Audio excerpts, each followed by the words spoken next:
Olá, aqui quem fala é Michele Camargo, seja bem-vindo a mais um vídeo do nosso canal. E no vídeo de hoje nós vamos falar sobre a curva característica de uma bomba centrífuga e a influência da viscosidade sobre esta curva. Mas antes de começar, quero lhe convidar a curtir esse vídeo, compartilhar esse vídeo, se inscrever no nosso canal. E se você já é inscrito, tem sido ajudado pelos nossos vídeos e quer nos ajudar, você consegue através do botão Valeu Demais ou se tornando membro do nosso canal. Como membro, além de nos ajudar, você também tem acesso a vídeos e a materiais exclusivos. Então clique em Seja Membro e verifique a melhor modalidade que mais lhe agrada.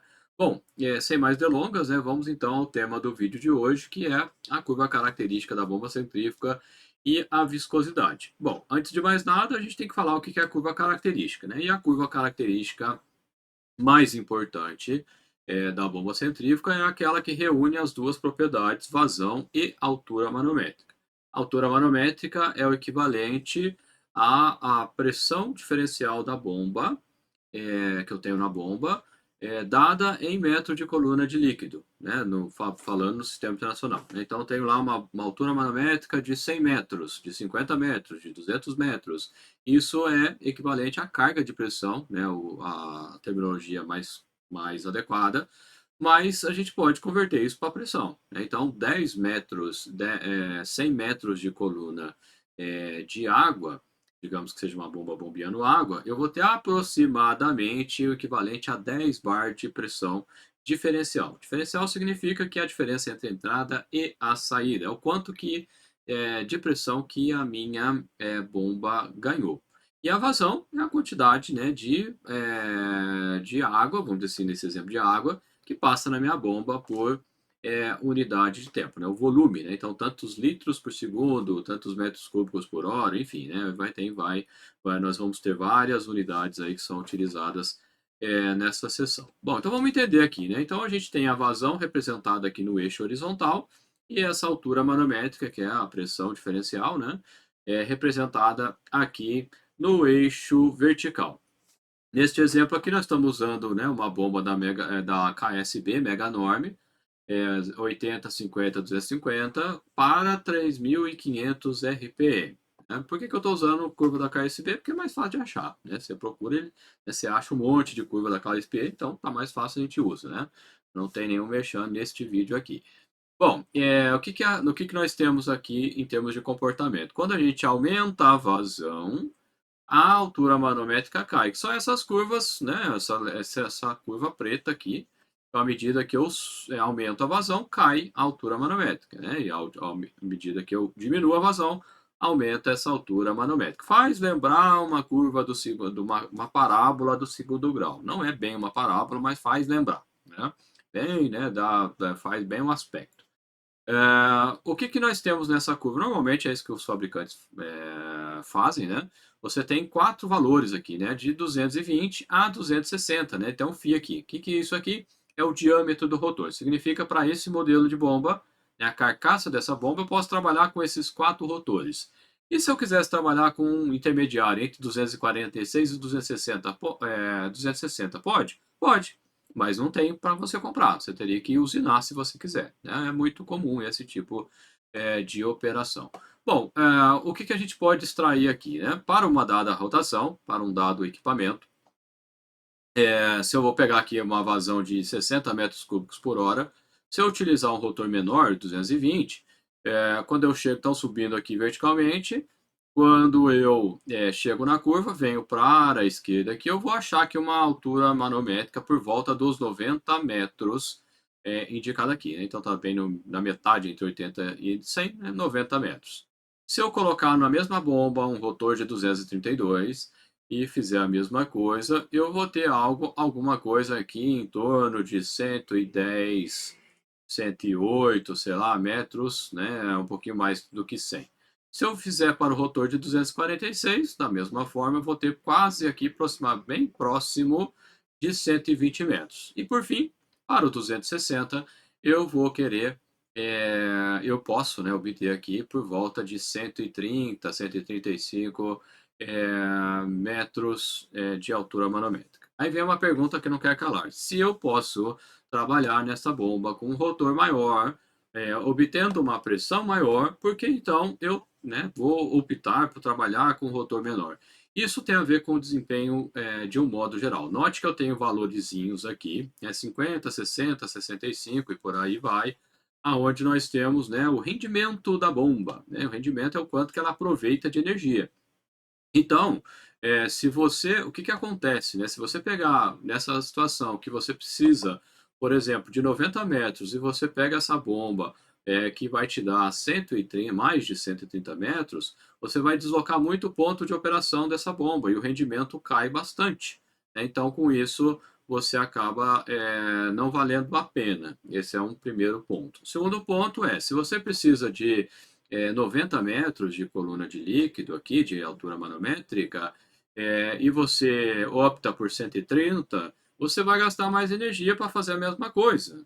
Por quê? Porque você está pressurizando para chegar a 130, você vai gastar mais energia do que chegar a 90, né? Então isso vai impactar também no motor elétrico, né? Então vai aumentar o investimento e vai aumentar o consumo de energia elétrica de forma desnecessária. Isso para falar de maneira imediata. Fora isso, né, se você cai num ponto muito afastado que a gente chama do BEP, você vai ter outros problemas operacionais, que eu já falei disso em outros vídeos aqui no canal, que você pode procurar ali, eu não vou entrar em maiores detalhes.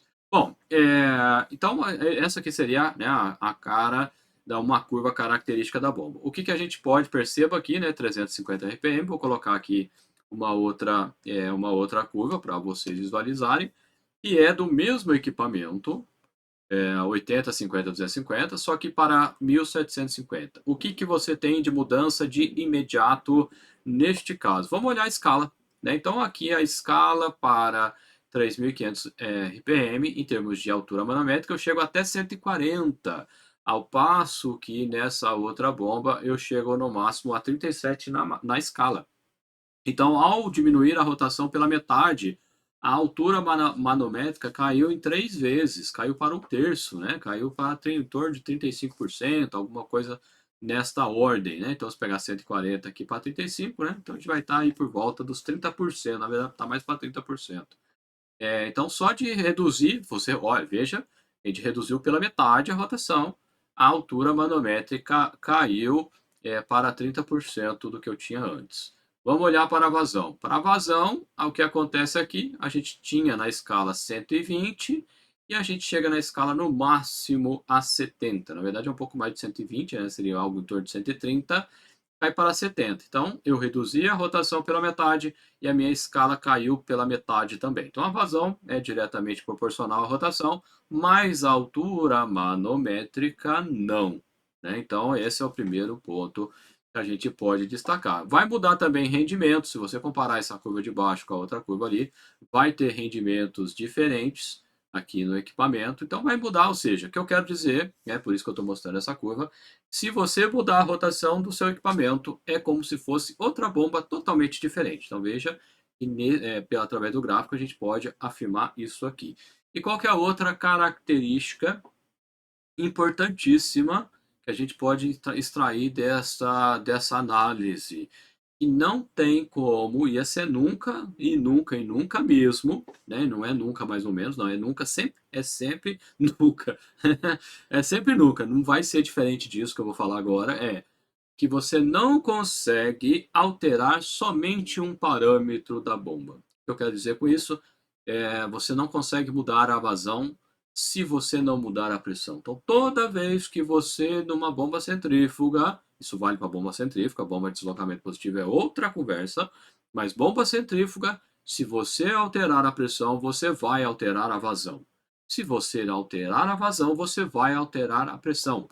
Ponto. Isso é sempre assim e nunca vai mudar, independentemente do que você fizer para isso. Então, se você alterar o rotor da bomba, você vai alterar vazão e pressão. Se você aumentar ou diminuir a rotação, você vai alterar vazão e pressão. E por aí vai. Né? Então, poderia fazer outras coisas também, mas essas são as duas principais coisas que a gente pode fazer: mudar a rotação e mudar o diâmetro do rotor. Né? Então, esse é o ponto principal que nós queríamos dizer sobre isso. Bom, e o que a gente tem? Então a gente já falou, né, sobre a curva característica, vamos então falar agora sobre a viscosidade. O que é viscosidade? Né? Existe lá, né, da teoria da mecânica dos fluidos, a lei de Newton da viscosidade, a gente não vai entrar em detalhe disso, tem aula no canal também, a gente fala bastante disso aqui, tem aula teórica e de tudo quanto é jeito, mas o principal, né, o resultado principal, o mais importante para nós aqui neste momento que é o que está sendo mostrado aqui. Você tem, à medida que você vai avançando para a direita, você vai tendo óleos mais viscosos. Esse aqui é um vídeo que eu peguei na internet. E aqui eu tenho, né, o 0W30, 5W30 e assim por diante, aonde nós temos variações, né, da forma como ele escoa. Note o seguinte, né, que o primeiro aqui, acho que é o 0W30, se não me engano, ele já praticamente acabou do pote, e o último aqui, que é o 20W50, ele nem se deu o trabalho de sair do pote, né? E os intermediários, né, acontece similarmente, né? Note que aqui o pote também, quando, né, ele já escoou, ele já está mais uniforme, aqui ele vai, à medida que vai aumentando a viscosidade, ele vai criando um formato diferente aqui. Então, o que a gente pode dizer, né, ou concluir desta demonstração aqui do pessoal que fez esse vídeo aqui? O que a gente pode concluir é que quanto maior a viscosidade do fluido, mais difícil é de escoar. É o que a gente acabou de mostrar aqui. Então, quanto maior a viscosidade, mais difícil dele entrar em movimento. Se é mais difícil, significa que eu vou gastar mais energia. Então, se eu for fazer, né, digamos que eu vou fazer aqui uma ginástica. Pega essa canetinha e vou ficar fazendo ginástica. Eu vou gastar uma certa energia. Agora, se eu pegar aqui o controle um pouquinho mais pesado, aí eu vou gastar outra energia. Se eu pegar um halter de 1 quilo, e assim por diante. Ou seja, quanto mais difícil de eu fazer o movimento, mais energia eu gasto. Então, este é um ponto fundamental. E quanto maior a viscosidade do fluido, por si só você vai gastar mais energia. Você vai precisar de mais energia. Aí você pode pensar assim, a gente já falou disso no canal. Quando você faz o cálculo, você calcula em função da viscosidade. Sim, é verdade. A viscosidade ela entra no cálculo do número de Reynolds. E o número de Reynolds influencia no fator F de perda de carga distribuída e, consequentemente, na perda de carga como um todo. Perda de carga é perda de energia, ou seja, rouba energia do meu sistema. Então, quando você chega no seu cálculo que o HB vale 100 metros, né, que você precisa de uma bomba de 100 metros para uma vazão X qualquer, você já considerou a vazão, você já considerou a viscosidade, isso é verdade. Porém, este gráfico aqui que nós estamos mostrando aqui, este gráfico ele é feito pelo fabricante com água. Então, ou seja, se eu faço este gráfico com base numa viscosidade, num fluido, que a viscosidade é mais baixa e, portanto, mais fácil de escoar, quando eu repetir o funcionamento do meu equipamento com uma outra viscosidade, este equipamento não vai produzir os mesmos resultados que eu tenho indicado aqui na figura. E este assunto não é muito falado. Então, o que eu quero dizer sobre isso? Que se você está trabalhando com fluido mais viscoso que a água, né, quanto mais viscoso for, quanto maior for a diferença entre eles, mais errado vai ficar a sua escolha, né? Aí você pode pensar assim, tá, então como é que eu faço? Bom, para isso, né, por isso que eu fiz essa aula aqui, né, esse vídeo, para a gente discutir esse assunto aqui, existe uma maneira de você fazer a compensação, né? Então, o Instituto Americano de Hidráulica, ele, né, montou aqui o padrão de fatores de correção. Então, o que vai acontecer? A viscosidade, ela por si só vai afetar a vazão, ou seja, vai diminuir a vazão, vai diminuir a altura manométrica. Como eu falei, né, a viscosidade ela altera a perda de carga. e no caso aqui a perda de carga do equipamento. Então eu vou ter uma redução de vazão, vou ter uma redução na altura manométrica e vou ter uma redução no rendimento do equipamento. O que significa isso? Que eu vou gastar mais energia para trabalhar com ele. Então, como a gente já falou, né, quanto mais viscoso, mais energia eu vou gastar. Então, este gráfico aqui, existem outros, né, mas eu peguei esse exemplo aqui, ele nos ajuda a encontrar qual é o fator de correção. Então, por exemplo, digamos aqui o exemplo tem até a setinha aqui, eu tenho 100 metros, 100 metros cúbicos por hora, aí eu faço o quê? Eu subo aqui nesse verticalmente até encontrar, aqui tenho, né, o que chama de total head aqui, que seria a altura manométrica que eu calculei. Então, nesse exemplo aqui, a gente está alguma coisa em torno de 20 metros. Nesse ponto aqui eu saio horizontal até encontrar essa outra linha inclinada aqui, que é a viscosidade cinemática. E digamos, nesse exemplo aqui, a viscosidade cinemática, o número não está dando para a gente ver direito, mas é alguma coisa em torno de 100 aqui. Aí eu subo até encontrar os fatores de correção. E quais são eles? Essas linhas aqui. Então eu tenho o primeiro fator de correção aqui do rendimento, não dá para você ver direito aqui, mas é um eta aqui, então você vai ter que confiar em mim nesse caso. Aqui, né, um CQ, que seria de correção de vazão. E por fim eu vou ter uma correção da altura manométrica. Veja que eu tenho algumas curvinhas aqui. Então aqui está relacionado com a vazão que eu estou analisando. Então 0,8 até 1,2, ou 0,5, não dá para ver aqui. Mas, ou seja, se eu pegar um para uma das curvas aqui, vai ser a curva de correção do fator de correção da viscosidade. Então, esse gráfico, ele é universal e funciona para tudo? Provavelmente não, né? Mas já é alguma coisa. Então, se você não sabe, né, como determinar sua bomba, a maneira mais adequada seria pegar o produto que você vai operar com ela e fazer teste com esse produto. Porém, isso às vezes não é tão simples assim, né? Significa, né, vai que é um produto perigoso, enfim, né? Tem outras complicações que você tem que levar em conta. Então, usando, né, esse diagrama que a gente está indicando aqui, você já fica mais próximo da realidade. É exatamente não. Eu costumo dizer que engenharia é tudo menos, né? O pessoal fala que é ciências exatas, engenharia é tudo menos exato, né? Eu chamo de ciências aproximadas, que todas as contas nossas são aproximadas, né? São, né, quando você faz uma hipótese simplificadora, você está reduzindo a precisão dos seus cálculos. Porque se eu for considerar tudo o que acontece, eu vou ter, né, uma conta muito complexa de se resolver matematicamente, né? Então, a gente acaba adotando isso. Bom, o que eu quero dizer com isso, né? Digamos que se você compra uma bomba centrífuga, você vai pegar lá o diagrama do fabricante e aí você vai comparar com o resultado, né, que eu falei agora há pouco, lá para uma certa altura manométrica, uma certa vazão, e aí você vai questionar o fabricante que não está batendo. E aí não vai bater mesmo, né, se a viscosidade for diferente da água, né?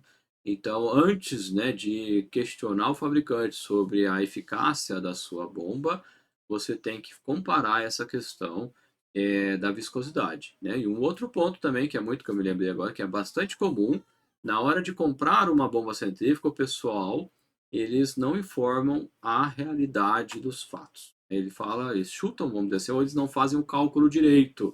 E aí ele fala que a altura manométrica é 10 metros e na verdade tinha que ser 15, né? Ou fala que é 10 e tinha que ser 7. Aí fica, né, você muda o ponto de operação da bomba por conta disso, né? Então esse assunto é bastante sério, né?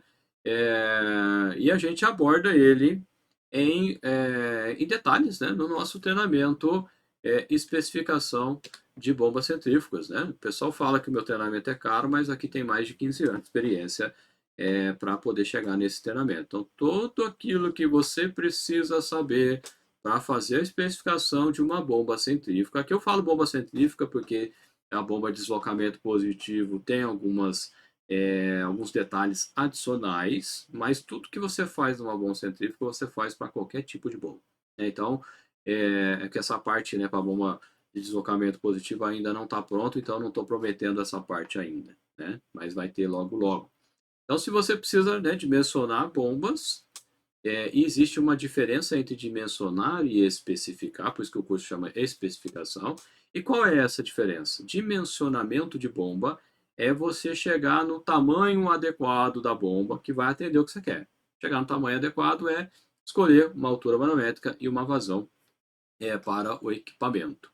Só que, como a gente acabou de falar, existe, né, o fator de correção da viscosidade. Existe o NPSH disponível, requerido, que você tem que comparar. Existe também casos, né, que o ponto de operação fica muito afastado do BEP, aí você tem problema.